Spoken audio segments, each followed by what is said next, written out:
ओम अखंडानंद संबोधो वंदनादि यस्य जायते गोविंदं तमहं वंदे चिदानंदतनुं गुरुं शंकरं शंकराचार्यं केशवं बादरायणं शूद्रभाष्यकृतौ वंदे भगवन्तौ पुनः पुनः ईश्वरो गुरुरात्मेति मूर्तिभेदविभागिने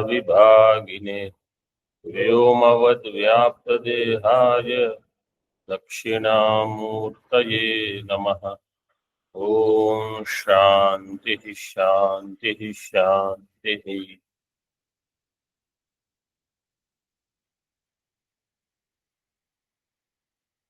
सर्व वेदांत सिद्धांत सार संग्रह में 147 श्लोक तक हमने किया था। प्रकरण चल रहा है तितिक्षा का।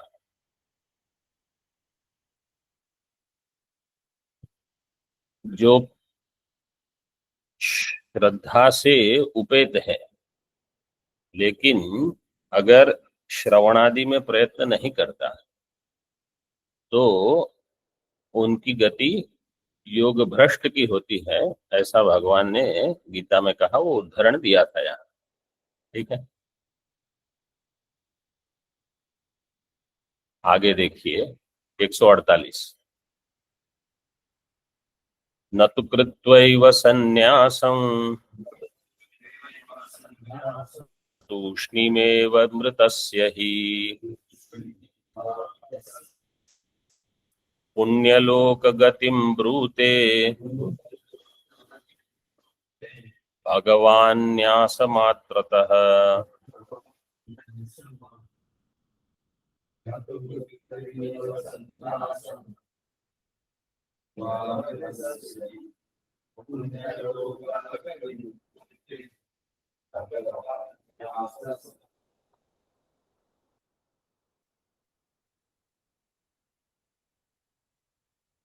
संन्यासं कृत्वा एव तूष्णीम एव भूत्वा, समझ लेना है, ध्यान करिए। तूष्णीम एव भूत्वा मृतस्य ही भगवान पुण्यलोक गतिम न्यासमात्रतः न ब्रूते।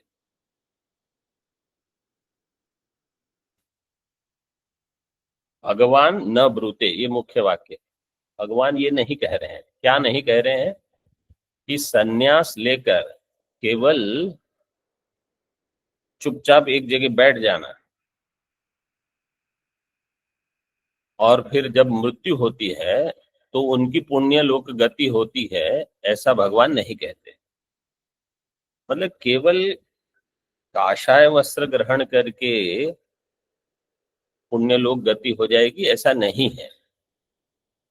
तो क्या है उसका अर्थ? है सन्यास आश्रम के जो नियम आदि है उनका पालन करते हुए जो जी रहा है, और साधना मतलब मुख्य साधन तो श्रवण है, लेकिन अगर वो नहीं कर रहे हैं तो कुछ उपासना आदि अनुष्ठान पुरस्चरण वगैरह करते हैं बहुत लोग, वो गौण साधन है। सन्यासी यज्ञ दान तप में सन्यासी क्या करेगा? केवल तप करेगा।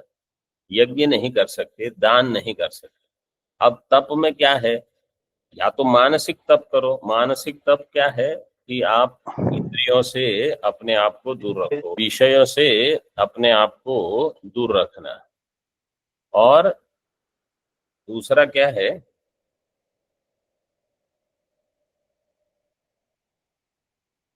कि जब विषय का चिंतन नहीं कर रहे हैं तो उस समय किसका चिंतन करना? तो ये एक मुख्य साधन हो जाएगा, ब्रह्म का चिंतन अथवा इष्ट का, इष्ट देवता का चिंतन। तो करते हुए अगर मृत्यु हो गई तो पुण्य लोक गति होगी, अन्यथा नहीं। ऐसा भगवान का कहना है। टीका में देखिए, संन्यासं कृत्वा गृहादीनां न्यासं कृत्वा काषायाम्बरं गृहीत्वा नाममात्रेण सन्न्यासाश्रमं प्रविष्टस् तूष्णीं मूढ़वत् एव साधनादि अनुष्ठानं विना मृतस्य न्यासमात्रतः पुण्यलोकेषु गतिं भगवान न तु ब्रूते। केवल संन्यास मात्रात् पुण्यलोक प्राप्ति न भवति।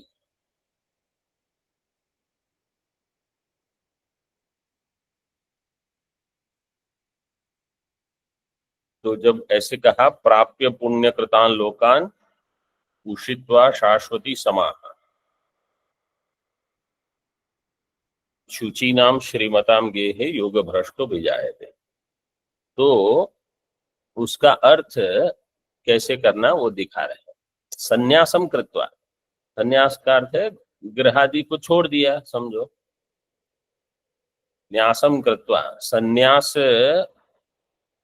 सम नी उपसर्ग पूर्वक असुक्षेपणे धातु, तो छोड़ देना सब। क्या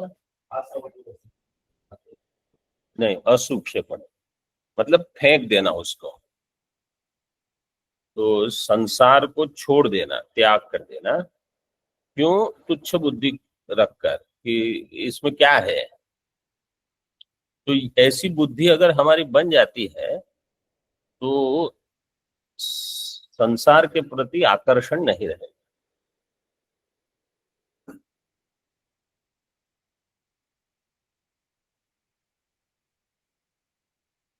संन्यासम कृत्वा गृहादीनां न्यासम कृत्वा काषायाम्बरम गृहीत्वा, काषाय वस्त्र का ग्रहण करके नाम मात्रेण संन्यासाश्रमम प्रविष्टः, नाम मात्र से ही संन्यास आश्रम में जो प्रविष्ट है, तूष्णीम मूढ़वत एव, मतलब साधन अनुष्ठान क्या है उसका, बस एक जगह कहीं बैठे रहते हैं। मूढ़वत, तूष्णीम साधनादि अनुष्ठानम विना, और कोई साधन अनुष्ठान नहीं है। और फिर मृतस्य, और मृत्यु हो गई, जैसे अर्जुन ने पूछा था। तो न्यास मात्रतः पुण्यलोक गतिम भगवान न ब्रूते, संन्यास मात्र से उनको पुण्यलोक नहीं हो। कोई कोई ऐसे ही महाराज जी भी बताते हैं कभी कभी कि संन्यास हो गया बस, अब और क्या करना है। ऐसे तूष्णीम भाव ठीक नहीं है। संन्यास की प्राप्ति जो है वो किसी अन्य प्रयोजन के लिए है। प्रयोजन क्या है कि आप अब अच्छे से श्रवण करोगे, क्योंकि कर्म आपको मतलब व्यस्त नहीं रखेंगे, आपके पास बहुत समय रहेगा। और कर्म नहीं करने के लिए आपको शास्त्र से विधान भी उपलब्ध है कि आपको करने की आवश्यकता नहीं है। तो सब ठीक होने पर श्रवण के लिए अधिक समय उपलब्ध हो जाता है।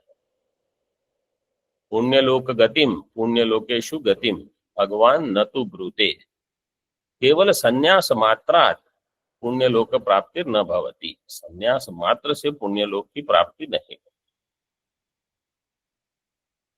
तो कहाँ कहा है ऐसा, तो बताते हैं। एतत् कुत्र उक्तम उच्यते, भगवान एतत् कुत्र उक्तम उच्यते न च संन्यसनादेव सिद्धिं समधिगच्छति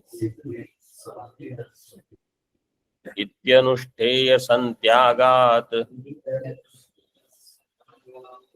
सिद्ध्यभावमुवाच च।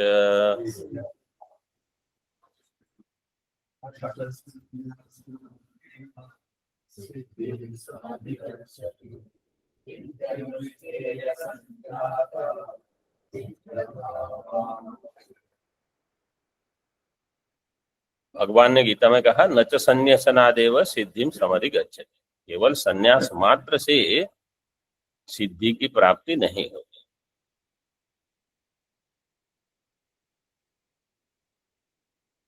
इति अनुष्ठेय संत्यागात सिद्धि अभावम च उवाच। अनुष्ठेय संत्यागात सिद्धि अभावम। अनुष्ठेय, अनुष्ठेय का अर्थ है जो नित्य नैमित्तिक आदि कर्म है जिनका अनुष्ठान करना है, केवल उनका त्याग कर दिया और आगे कुछ और नहीं किया तो त्याग मात्र से आपको सिद्धि नहीं प्राप्त हो। सिद्धि का अर्थ है मोक्ष। अगर लोगे तो संन्यास मात्र से मोक्ष नहीं मिलेगा। संन्यास से कुछ चित्त शुद्धि मिल जाती है, लेकिन जितनी आवश्यक है मोक्ष के लिए उसके लिए तो आपको अन्य साधन करना ही पड़ेगा। और जैसे हमने कहा तप एक ही साधन बचा है आपके पास। यज्ञ नहीं कर सकते सन्यासी हो, दान नहीं दे सकते सन्यासी हो, मतलब कुछ दे सकते हो लेकिन वो दान तो आप कितना दोगे, आपके पास है ही बहुत कम। तो तप में फिर शारीरिक तप, मानसिक तप, शरीर के बल से जब आयु युवा है तब तक तो कर सकते हैं। फिर शारीरिक तप ज्यादा नहीं, गंगा जी जाना हो रोज तो भी नहीं जा सकते, कोई लेके जाएगा तो जाओगे, ऐसी परिस्थिति हो जाती है। लेकिन जब कर सकते हो कमरे में बैठ के या कुछ साधन कर सकते हो, अथवा श्रवण अध्ययन अध्यापन तो सबसे श्रेष्ठ। इसकी पहली पंक्ति क्या है? न च संन्यासनादेव सिद्धिम समधिगच्छति की गीता में। न कर्मणामनारंभा नैष्कर्म्यम पुरुषोष्णुते। न कर्मणाम अनारंभात नैष्कर्म्यम पुरुषोष्णुते न च संन्यासनादेव सिद्धिम समधि। कर्मणाम अनारंभात, कर्म का आरंभ नहीं करने से, न कर्मणाम अनारंभात नैष्कर्म्यम पुरुष, नैष्कर्म्य सिद्धि नहीं हो जाएगी। उसके लिए तो आपको नैष्कर्म्य सिद्धि करनी पड़ेगी। तो ये जो नैष्कर्म्य सिद्धि दिया है उसका अर्थ है ब्रह्म ज्ञान का निश्चय। ब्रह्म जो कि कर्म रहित है, कर्म संबंध से रहित है, ऐसा ब्रह्म मैं हूं, ये निश्चय, ये है नैष्कर्म्य सिद्धि। केवल कर्म के संन्यास से वो नहीं हो जाते।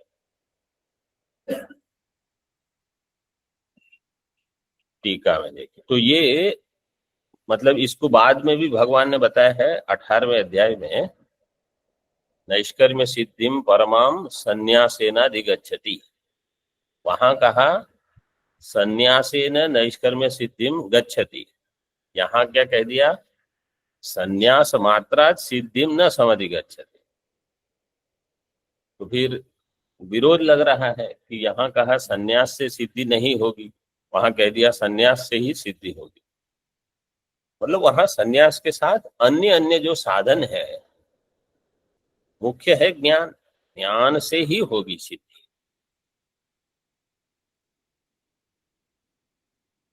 टीका संन्यासनाद एव च न सिद्धिम समधिगच्छति। कर्म के संन्यास मात्र से मोक्ष की प्राप्ति नहीं होगी। इति अनुष्ठेय संत्यागात्, अनुष्ठेयस्य कर्तव्य कर्मणः संत्यागात्। अनुष्ठान किसका करना है? कर्मों का। कर्तव्य कर्म जो आपको दिए जाते हैं उनको करते करते चित्त शुद्धि होगी। चित्त शुद्धि का अर्थ क्या है? देखो हम कहते हैं कर्म योग से चित्त शुद्धि होगी, नित्य नैमित्तिक कर्म के अनुष्ठान से चित्त शुद्धि होगी। चित्त शुद्धि कैसे होगी अगर हमको कोई पूछे तो कैसे हम बताएंगे? जो ये नियम दिए जाते हैं ना वो आपको बांध देंगे, मुख्य ये है। तो अगर आपका मन कहता है कि ये करना है और नियम कहेगा कि नहीं आप वो नहीं करोगे, इस तरह चित्त शुद्धि होगी। अथवा आप वो कर्तव्य कर, जो कर्म है वो करते रहो और जो करना है मन में मर्जी आता है वही करते रहो, तो चित्त शुद्धि कहाँ हो रही है? चित्त शुद्धि का प्रयोजन ये है कि वो आपको बांध देगा। बांध कैसे देगा? कि ये नहीं कर सकते, वो नहीं कर सकते, ये नहीं कर सकते, ऐसे। तो ऐसा होने पर फिर आपको अधिक स्वातंत्र नहीं मिलेगा। जैसे समझो यहाँ नियम है, सुबह आपको आरती में आना है। अब आप हो नहीं, रात को ठीक से नींद नहीं हुई, गर्मी बहुत थी या जो भी है, या फोन लेके मैं बैठ गया, आप कुछ भी करो, आपको सुबह वहां उपस्थित होना है। इसके बाद आपको पाठ में आना है और पाठ में सजग रहना है। अभी तो महाराज जी बहुत कम पूछते हैं, नहीं तो पहले बहुत प्रश्न करते थे, ये बताओ वो बताओ ऐसे। तो सजग रहना है, सतर्क, आपको उत्तर भी देने हैं, पाठ क्या चल रहा है, नहीं तो वहां बैठ के क्या प्रयोजन। तो नियम जो है वो आपको बांध के रखेगा। अच्छा, भोजन जैसे मैंने पिछली बार भी कहा, भोजन तभी करना है जब आचार्य लोग उपस्थित हैं। मतलब उसी समय आपका भोजन, ऐसे नहीं कि बाद में मर्जी हो तब जाके जो खाना है वो खा लो, ऐसे नहीं। तो उसी समय भोजन करना, उसी समय सबकी, जब आपका जब विश्राम समय हो या जो भी हो, क्योंकि उसके पाठ फिर बाद फिर से पाठ चलते हैं। 2 बजे से, 1 बजे से ही शुरू हो जाते हैं हमारे तो। 1 बजे, 2 बजे, पौने 3 बजे, फिर क्या समय कहाँ है आपके पास। तो ये जो नियम आप लेके बैठते हो, वो नियम आपको बांध देंगे। तो केवल पाठ में बैठना है तो भी आपको सतर्क रहना है, और पाठ पढ़ाना है तो तैयारी करके जानी है। तो इससे चित्त की शुद्धि होती है। और जितने प्रौढ़ ग्रंथ आप उठाते हो पढ़ाने के लिए, मतलब उतनी अधिक तैयारी भी करनी है, अधिक चिंतन की भी मांग करेगा वो। वहां केवल साधारण ग्रंथ में जो पंक्ति तो लगा लोगे आप, बड़े ग्रंथ में 1-2 वाक्य है, उनको ही लगाना समय लग जाता है। तो ऐसे चित्त की शुद्धि होती है फिर।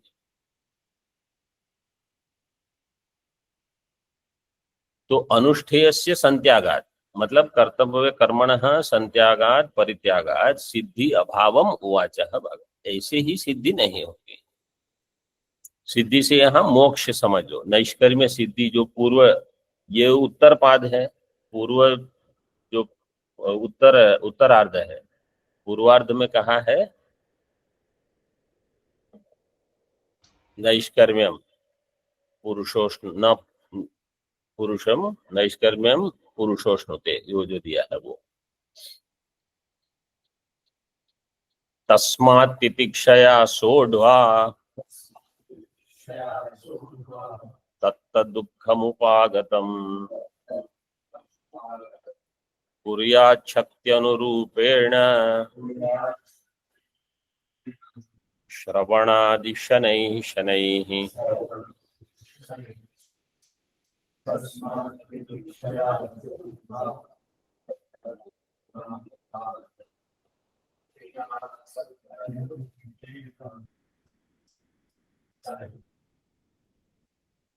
सोढ्वा, सोढ्वा में धातु क्या होगी?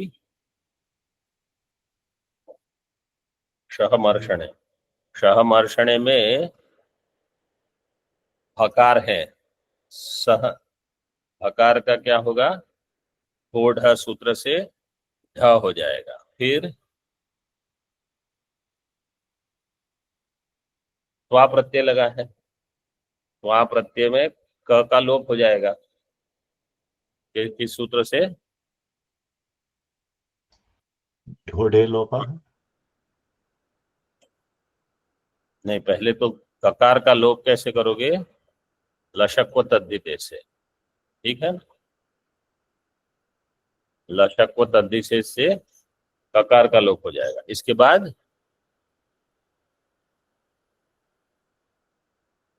त रहेगा, त को जशस ततोर धोधा, वहां धकार आएगा।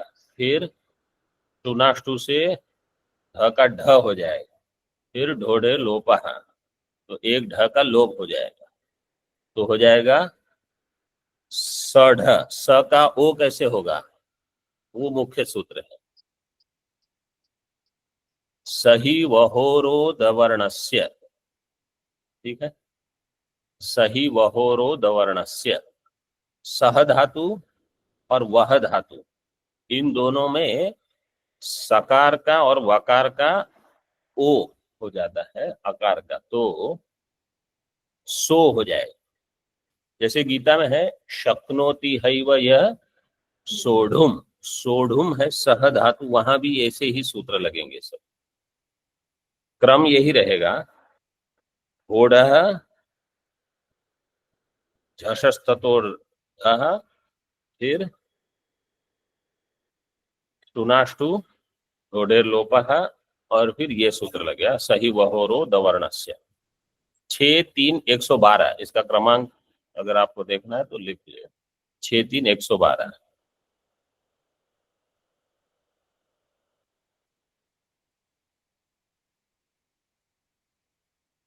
श्लोक का अन्वय देखिए, तस्मात् उपागतम तत्तद दुःखम तितिक्षया सोढ़वा शक्त्यनुरूपेण शनैः शनैः श्रवणादि कुर्यात्। भगवान भाष्यकार कह रहे हैं तस्मात् कारणाद उपागतम, कारण से कुछ न कुछ दुख, कारण मतलब प्रारब्ध है, प्रारब्ध से कुछ न कुछ दुख आते रहेगा जीवन, वो दुख को तितिक्षा से सहन करते हुए, तितिक्षया सोढ़वा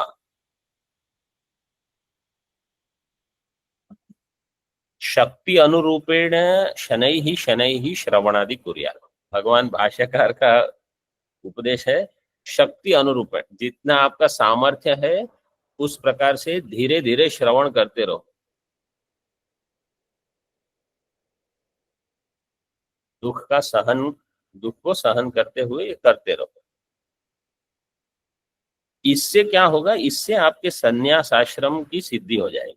मतलब संन्यास आश्रम का प्रयोजन ये है, जैसे पूर्व में एक श्लोक बताया था कि जिनको बहुत शरीर की समस्याएं हैं तो दिन भर बस सुबह से शाम तक अगर इसी में लगे रहोगे तो थोड़े दिन के लिए ठीक है, लेकिन जीवन भर के ये नहीं करना है। और श्रवणादि करते रहना, शनै ही शनै। टीका में देखिए, तस्माद कारणाद उपागतम, कारणाद का अर्थ है प्रारब्ध, प्रारब्ध ही मुख्य कारण है, और क्या है, और कोई निमित्त नहीं है दुख के आने का। उपागतम तत्त दुखम तितिक्षया सोढ़वा, तितिक्षा के द्वारा उसको सहन करते हुए, तेषाम सहनम कृत्वा शीतोष्ण सुख दुखेषु तथा मानापमानयोः समो भूत्वा, ये एक शीत उष्ण सुख दुख इन सब में और मान अपमान में। शीत उष्ण शरीर के स्तर पर है। अब कोई समझो ऐसे सोचता है अभी यहाँ बहुत गर्मी है ऋषिकेश में, नीचे चले जाएंगे अथवा ऊपर चले जाएंगे गंगोत्री या उत्तरकाशी, 2 महीने वहां रह जाए, और जब बहुत ठंड है तो नीचे चले जाएंगे, तो 2 महीने उसके चले गए, 3 महीने नीचे जाओगे, फिर अध्ययन कब करोगे? और वर्षा काल में वो थोड़ा स्वास्थ्य ठीक नहीं है, ठंड गर्म ये तो होते रहेगा, अभी आपको झेलना पड़ेगा ये। मतलब ऐसे समझ लो कि अगर एक बार जीवन में इसको झेल कर ठीक ठीक अगर श्रवण हो गया तो इसके बाद कभी शीत उष्ण सुख दुख का सामना नहीं करना पड़ेगा, तो अच्छा है।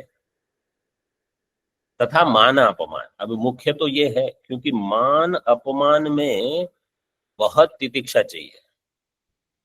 सुख दुख जो है ना, शरीर के स्तर पर या मन के स्तर पर, उसको तो हम ऐसे ही सहन कर लें। मान अपमान, किसी ने अगर हमारा अपमान कर दिया तो बहुत असह्य लगता है, और जितना मान हमको मिलना चाहिए समझो उससे हमको कम मिलता है, उसको सहन करना तितिक्षा से कि यहाँ हम श्रवण के लिए आए हैं, हम श्रवण करेंगे मान के लिए नहीं, चाहे कोई कुछ कह दे या कोई कुछ हमको महत्व न दे। और यहाँ तो ऐसे ही है, सभी महात्मा है, आपको मान सम्मान कौन देगा? अब अपने में व्यस्त है, पाठ चलते हैं, पढ़ाते हैं, पढ़ते हैं, बस बोले कोई पूछता ही नहीं। महाराज जी ऐसे बताते थे कभी कभी। कोई पूछता ही नहीं, हम यहाँ इतने दिन से हैं। तो क्या, कौन क्या पूछना क्या है इसमें, रहो चुपचाप। तो अपमान, वास्तव में अपमान कोई करता नहीं, हमको लगता है कि अरे मेरा अपमान हो गया, बस अब रोते रहो। तो इसमें समो भूतवा, ये समत्व इन सब में चाहिए। एक दूसरा, इक्षौषधम गृहीत्वा स्वाद्वन्नस्य अपेक्षाम अकृत्वा, देखो ये सब साधना जो है वो दे दी है। इच्छा का जो औषध है, अब भिक्षा औषध में, तो औषध में हम ये नहीं कहते कि इसका रंग ऐसा, रूप कैसा है और स्वाद कैसा है, जो मिला हो चुपचाप खा लो, थोड़ा जल पी लो, बस। स्वादु अन्न से अपेक्षाम, स्वादु अन्न मिले न मिले उसकी कोई आवश्यकता, अपेक्षाम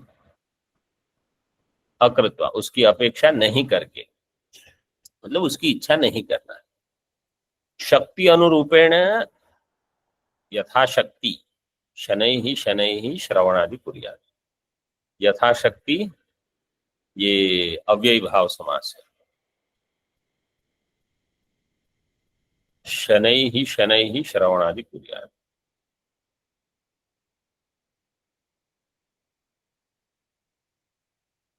तेन संन्यासाश्रमः प्रसिद्ध्यति, इससे संन्यास आश्रम की सिद्धि हो जाएगी।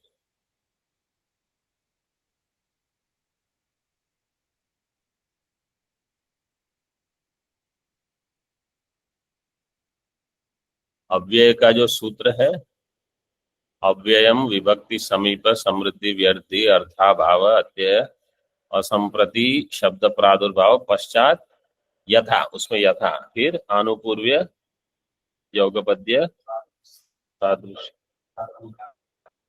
हम्म, ये सारे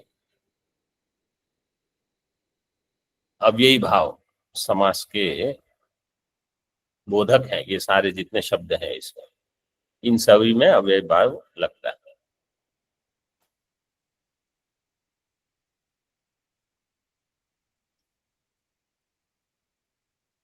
यथाशक्ति शनैः शनैः श्रवणम कुर्यात्, धीरे धीरे, मतलब उसको पचाना मुख्य है। यथाशक्ति शनै शनै का अर्थ ये है।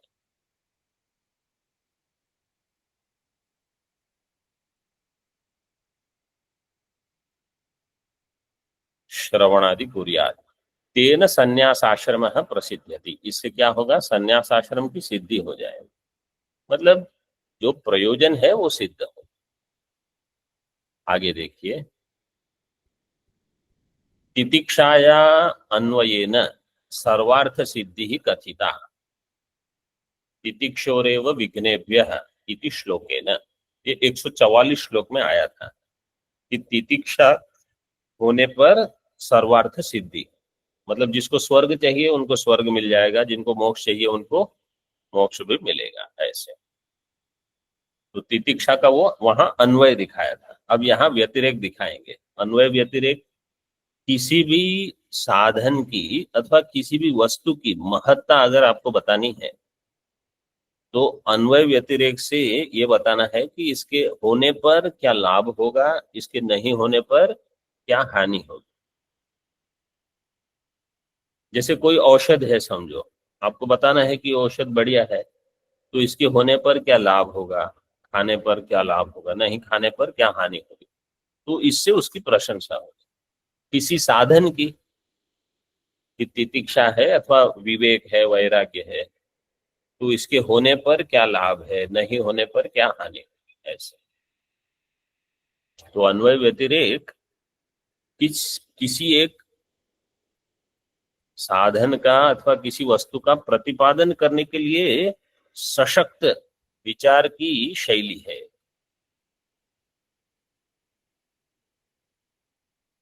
तितिक्षाया अन्वयेन सर्वार्थ सिद्धि कथिता, तितिक्षोरेव विघ्नेभ्यः इति श्लोकेन। अधुना व्यतिरेकेण प्राप्त दुःख असहिष्णुत्वे तितिक्षाया भान मात्रता। व्यतिरेक कैसे बता रहे हैं कि प्राप्त दुःख असहिष्णुत्वे, तो प्राप्त दुख कुछ आया और सहन नहीं कर पा रहे हैं, तो आप में तितिक्षा केवल भान मात्र है, तितिक्षाया भान मात्र था। सा न सफला इति उत्तर श्लोकेन अनुद्य उपसंहारं करोति प्रयोजनम इति। अनुद्य, अनुद्य में धातु क्या है? वच। वद धातु, वच नहीं, वद धातु। वद धातु में संप्रसारण किस सूत्र से हुआ?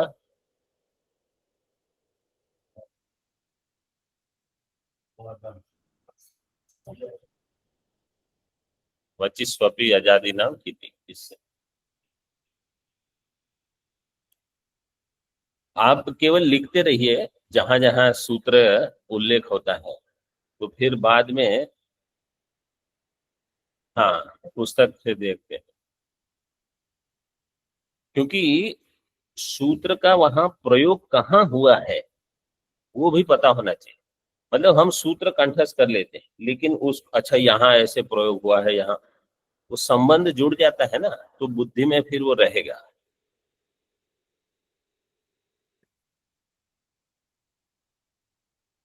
उपसंहार कर रहे हैं।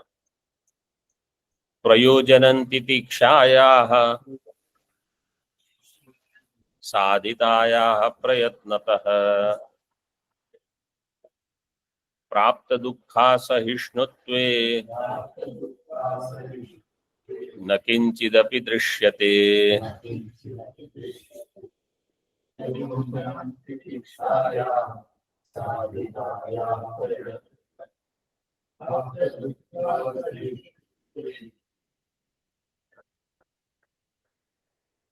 प्राप्त दुःखासहिष्णुत्वे प्रयत्नतः साधितायाः तितिक्षायाः किंचिदपि प्रयोजनम न दृश्यते।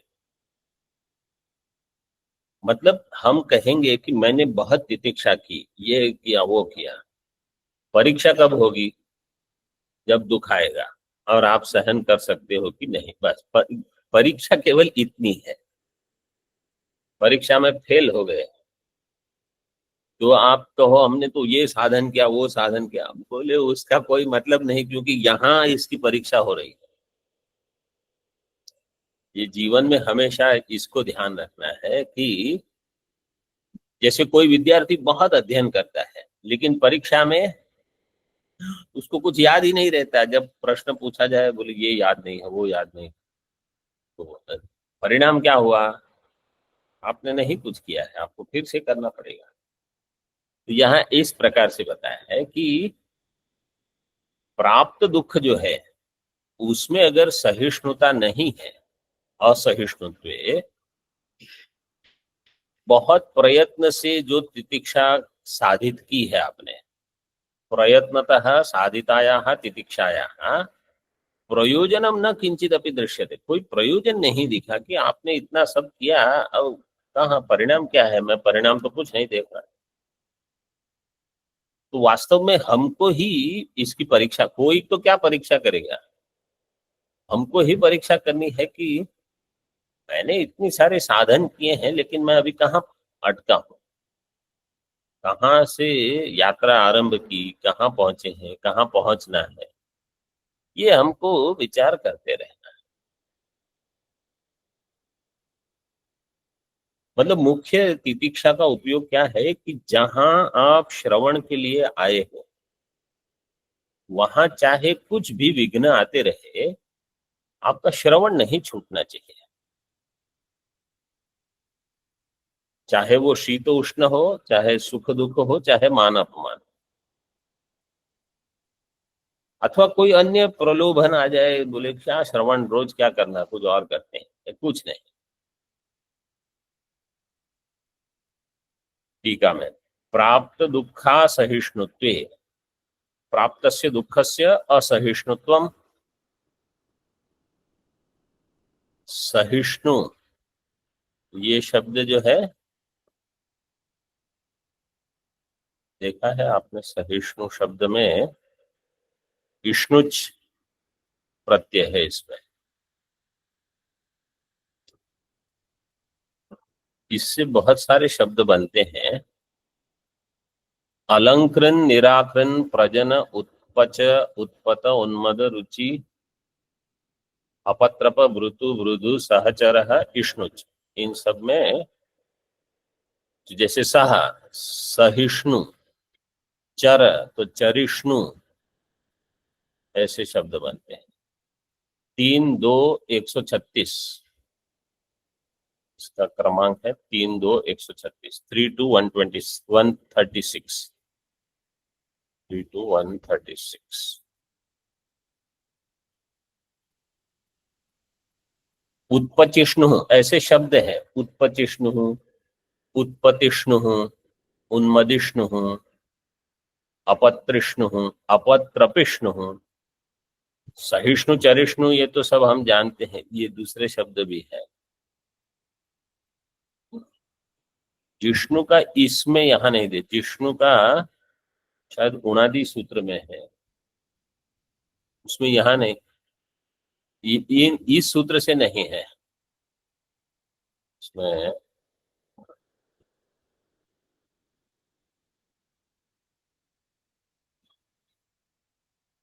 तच्छिलादिषु कर्तृषु इष्णुच, जैसे पार इष्णु, वहां दूसरा है, वो तो वैदिक है, छंद से। इस सूत्र से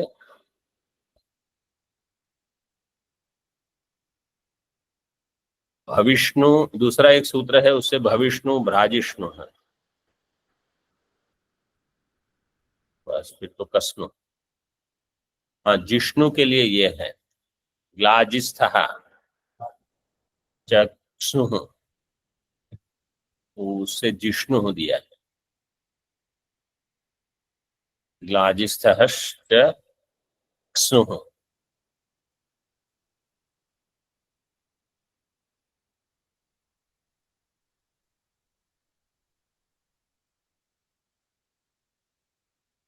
टीका में देखिए, सहि दुख से असहिष्णुतम तस्मिश्च सति प्रयत्नतः साधितायाः तितिक्षाया, प्रयत्न पूर्वक साधित जो तितिक्षा है, तितिक्षायाः तस्याः किंचिदपि प्रयोजनम फलम न दृश्यते, कोई फल नहीं।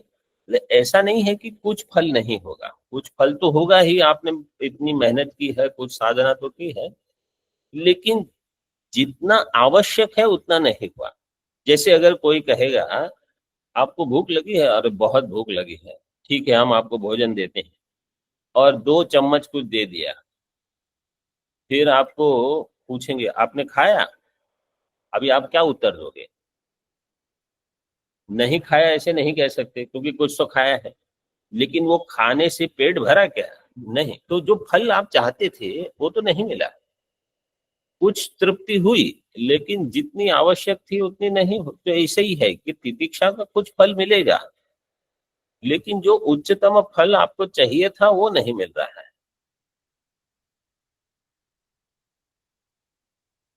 सा न सफला अपितु निष्फला एव, यस्मात् प्रारब्ध जनित दुखम अवश्यमेव भोक्तव्यम सर्वैः, तथापि यदा तद दुखम श्रवणादिषु ब्रह्म ज्ञान निष्ठायां वा प्रतिबंधो भवति, तदा अनया निष्फलया तितिक्षया तस्य प्रतिकारं स साधको न कर्तुं शक्नोति इति। प्रारब्ध प्रारब्ध जनित दुख जो है वो तो सबको सहन करना पड़ेगा, मतलब उसका भोग करना पड़ेगा। अवश्य में वो भोक्तव्यम कृतम कर्म शुभाशुभम, वो तो करना ही पड़ेगा।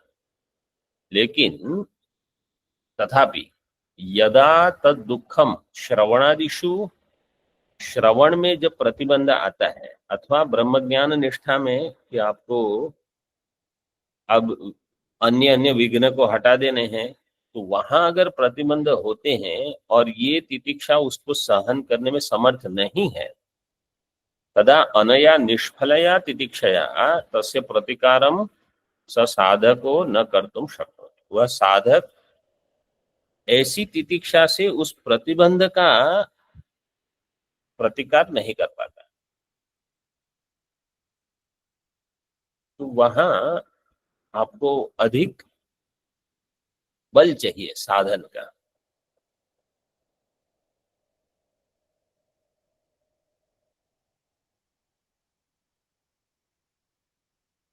जैसे कभी कभी रोग आते हैं ना, तो कोई है, समझो यहाँ कभी कभी 7-8 महात्मा एक साथ बीमार हो जाते हैं, क्योंकि एक ही व्यक्ति फिर दूसरे को जल उसका ग्रहण करता है, उसी नल को खोलता है, वहां छूते हैं, तो सभी लोग बीमार होते हैं। लेकिन कोई एक दिन में ठीक, और किसी को एक सप्ताह। क्यों? सबका सामर्थ्य अलग है, सबकी क्षमता अलग है। तो ऐसे ही मानसिक स्तर पर भी हम देख सकते हैं। समझो दो व्यक्तियों का समान अपमान हो गया, दो महात्माओं, किसी को 5 मिनट में सब ठीक है, क्या है, कुछ नहीं, सब मिथ्या है, छोड़ो। कोई 5 साल तक उसको याद रखेगा और उसी में पड़े रहेंगे। तो ये भेद है।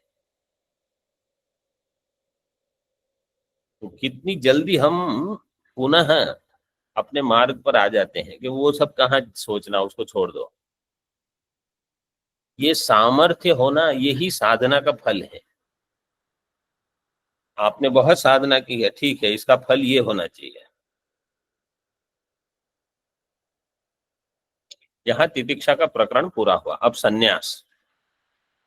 वास्तव में सन्यास जो है वो उपरति के लिए है।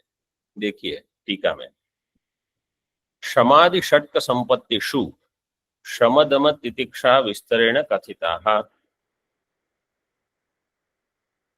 क्षमादि षट्क संपत्ति में, हाँ,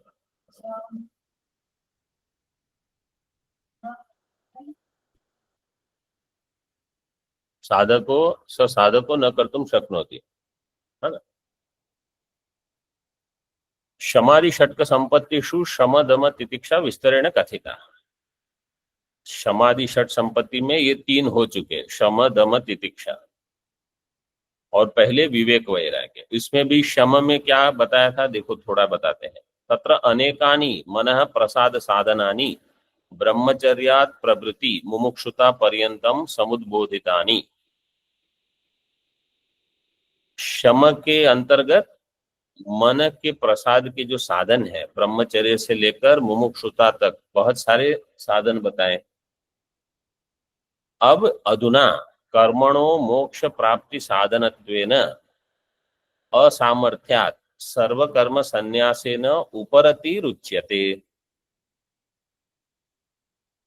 कर्म, ये इसको थोड़ा ठीक से समझ लेना है, यहाँ प्रकरण बहुत सुंदर है। कर्म मोक्ष प्राप्ति के लिए साधन नहीं है। मोक्ष प्राप्ति साधनत्वेन कर्मणः असामर्थ्यात्। कर्म का सामर्थ्य नहीं है कि वो मोक्ष की प्राप्ति करा दे, इसलिए आपको कर्म छोड़ने पड़ेंगे।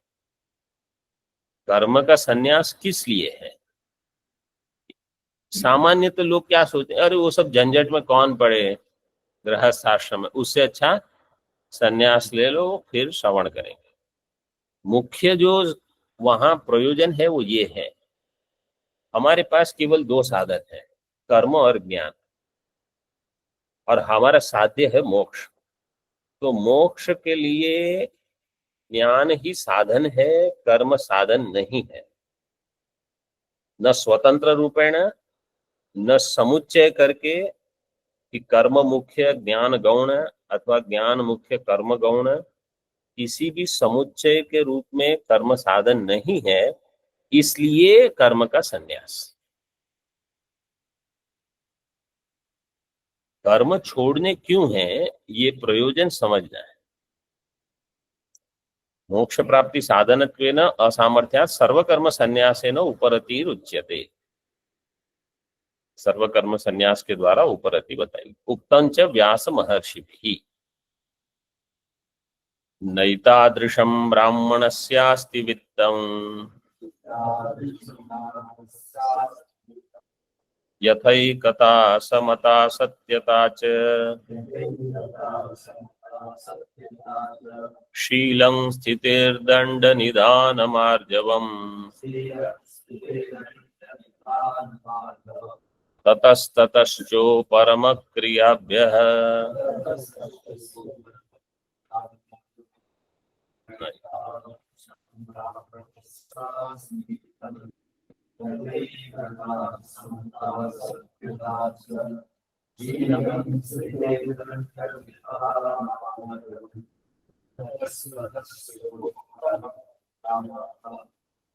ये महाभारत का है, भगवान वेद व्यासी का। एतादृशम ब्राह्मणस्य वित्तम न अस्ति। जो ब्राह्मण है मतलब ब्रह्म के ज्ञान के लिए जो प्रवृत्त है।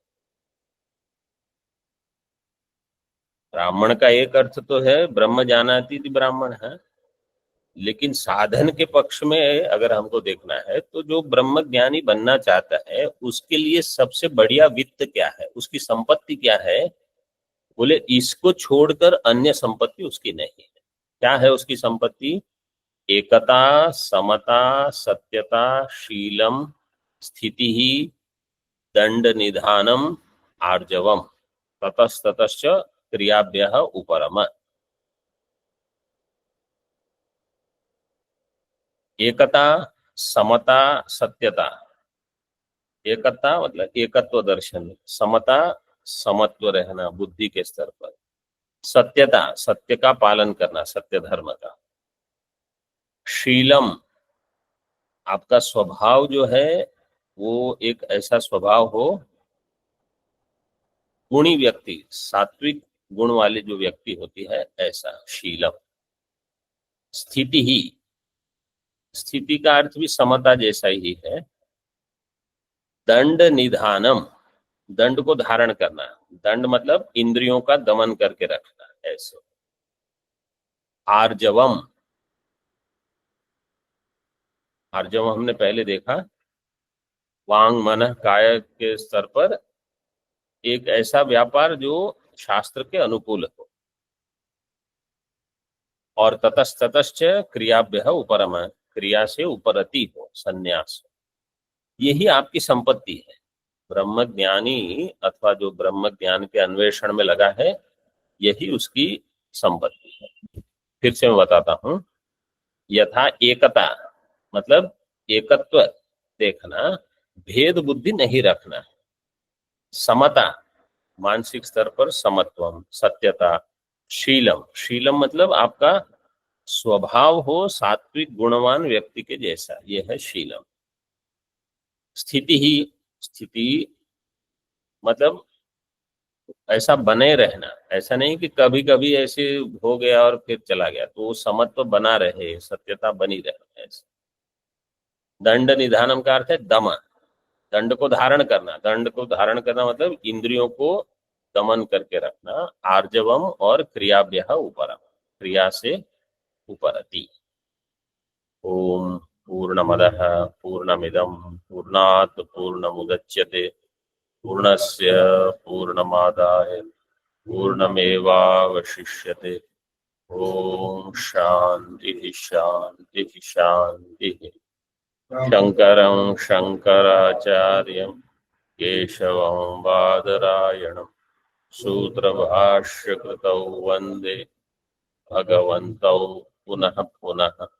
ईश्वरो गुरुरात्मेति मूर्तिभेद विभागिने व्योमवद्व्याप्तदेहाय दक्षिणामूर्तये नमः। ओम शांति शांति शांति।